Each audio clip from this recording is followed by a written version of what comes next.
Inilah pantulan harapan di tengah puing-puing perang. Ratusan warga Gaza turun ke jalan, mengibarkan bendera dan bersorak di depan rumah sakit Nasr. Tak lagi untuk berlindung, melainkan untuk merayakan harapan damai yang mulai menyala pada Kamis 9 Oktober waktu setempat. Setelah Presiden Amerika Serikat Donald Trump mengatakan perdamaian untuk Timur Tengah pada Rabu 8 Oktober waktu setempat di Gedung Putih.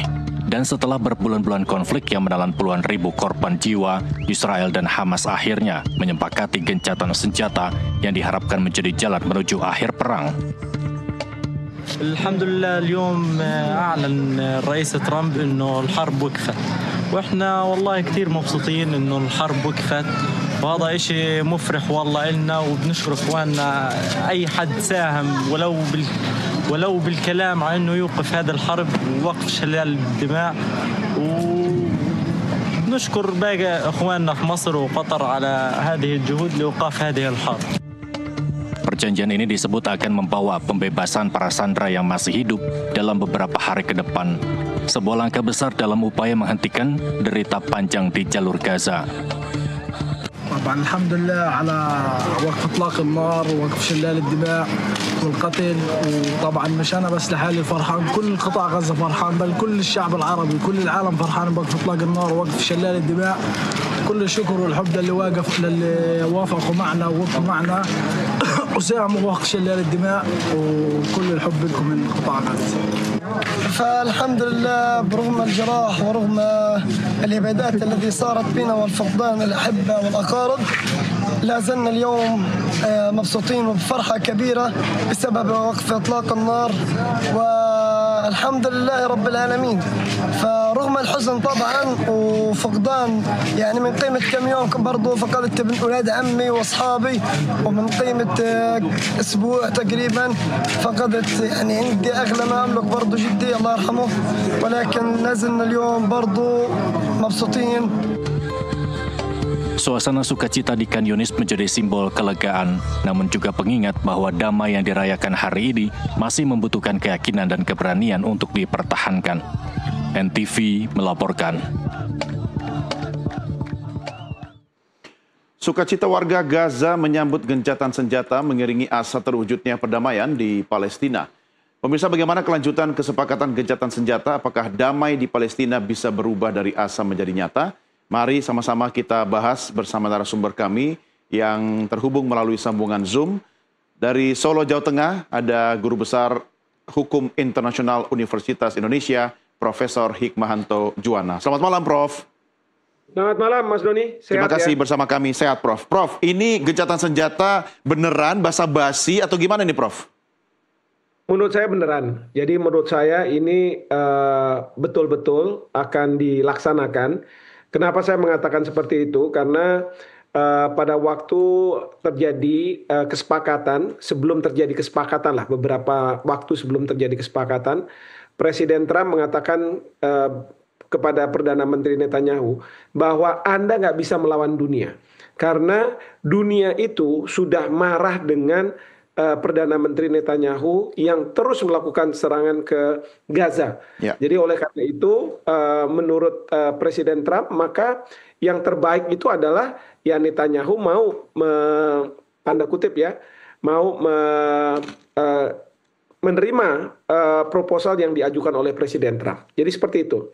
Prof, apa yang kemudian bisa memaksa Netanyahu untuk menerima proposal gencatan senjata Trump ini, Prof? Yang pasti adalah reaksi dari dunia, dan beliau tahu, sangat tahu pada waktu misalnya kita ingat saja pada sidang di PBB di mana banyak negara yang walk out ya dalam pidato itu menunjukkan bahwa begitu marahnya dunia terhadap Netanyahu. Yang kedua adalah mungkin Trump akan mengatakan Trump tidak akan lagi membantu Israel kalau misalnya Israel terus melakukan serangan-serangan ke Gaza. Jadi itu yang juga menjadi pertimbangan bagi Perdana Menteri Netanyahu. Seperti itu. Ya, tapi sepertinya masih tetap ada peluang atau potensi kegagalan ini, Prof. Kira-kira kalau itu terjadi, apakah, kalau saya sih kok agak kurang yakin dengan keseriusan Israel ya. Apakah potensi kegagalan itu akan kembali bermula dari sikap Israel di masa depan? Ya, kalau menurut saya yang kita harus pegang adalah kata-kata dari Presiden Trump ya, karena Presiden Trump menjanjikan bahwa perang di Gaza itu harus diakhiri.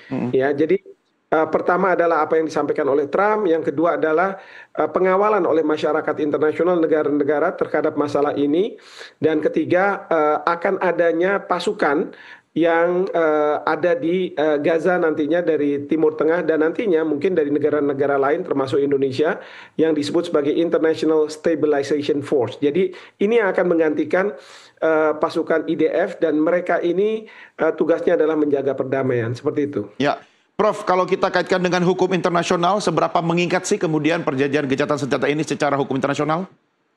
Sebenarnya kalau kita sampaikan seberapa mengikat, ya mungkin tidak mengikat karena sewaktu-waktu bisa dicederai, dan masalahnya kalau kita bicara hukum internasional tidak seperti hukum nasional ya, bisa dibawa ke pengadilan dan lain sebagainya.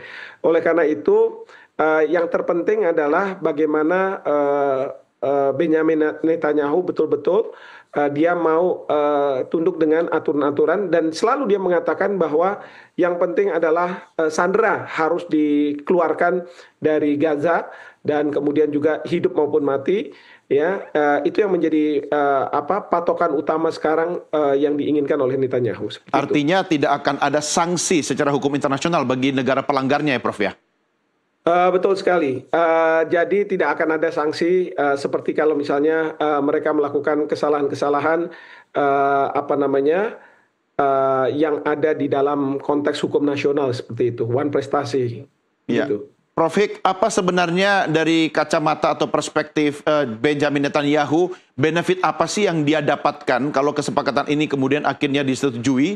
Apakah sebenarnya ini merupakan bagian dari taktik atau strategi Netanyahu untuk buying time, mengulur waktu, kemudian untuk kemudian melakukan serangan lebih lanjut begitu, Prof? Kalau menurut saya pertama adalah bagi Netanyahu, dia sudah lelah, sudah capek juga. Rakyat Israel sudah capek, uang sudah tidak ada lagi mungkin karena 2 tahun sudah berlangsung dan tidak berhasil untuk kemudian menaklukkan Hamas. Dan dia perlu untuk diselamatkan mukanya, dan ini salah satu bentuk penyelamatan mukanya. Yang kedua yang juga kita harus pahami bahwa rakyat Israel sekarang mungkin semakin marah kepada Netanyahu karena tindakan yang dilakukan oleh Netanyahu membuat mereka kalau di luar negeri tidak bisa diterima. Yeah. Termasuk di Indonesia, atlet Israel yang mau bertanding kita nggak bisa terima. Yeah. Karena kita mengatakan bahwa mereka melakukan tindakan yang pemerintahnya kejam ya terhadap rakyat Gaza. Jadi hal yang seperti itu yang membuat Perdana Menteri Netanyahu dia akan mundur. Belum lagi oposisi mungkin di dalam negeri akan semakin kuat dan akan bisa menjatuhkan Perdana Menteri Netanyahu. Seperti itu. Artinya kan sebenarnya Netanyahu hanya menjaga kedudukan politiknya dalam negeri ya Prof ya. Apakah ini membuktikan